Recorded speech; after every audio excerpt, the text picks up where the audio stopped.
Chancellor Angela Merkel of Germany has come out and emphatically said that Europe should play a more dominant role in global affairs.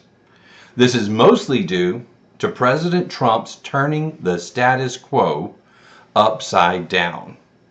Of course, she's not the only one, but she is the main one, since Germany is the de facto leader of Europe and she is the current leader of Germany.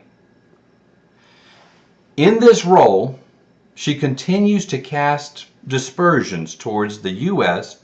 with more and more intensity, especially when she makes statements like this.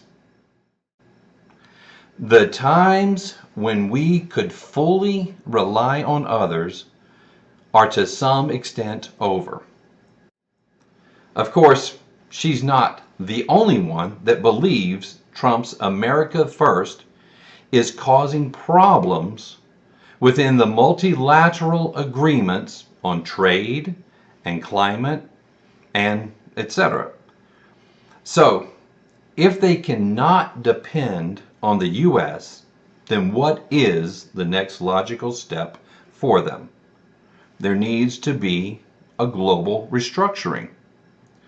Merkel said this in regards to Trump's maneuvers. All of that confirms the assessment that the world is being reorganized.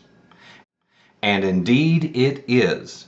And it is in alignment with prophecy.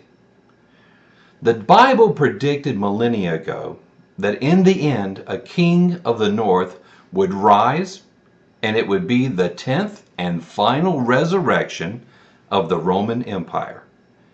As we have been preaching for decades now, there have been 9 resurrections already.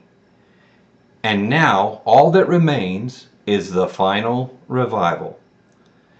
This is what we are now seeing form.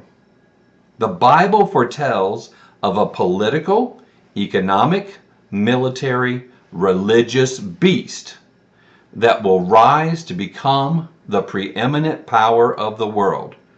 It will be made of 10 kings or rulers, as represented by the 10 toes of Daniel 2 and the 10 horns of the 7th beast of Revelation 17. The EU is currently composed of 28 nations. But notice what Merkel goes on to say about what Europe needs to do in the future. Quote, "We don't have a sufficient foundation to confront crises of the future," end quote. She added this, underscoring her push for reforms. To give the region more political heft, she called for joint action on security and migration, saying the bloc should Europeanize its presence on the United Nations Security Council. A rotating group of about 10, get that, 10 member states could work to speak with one European voice on the global stage, the Chancellor said. As current events show, end-time prophecies are rapidly coming to fruition, and these recent developments are surely signs of the times.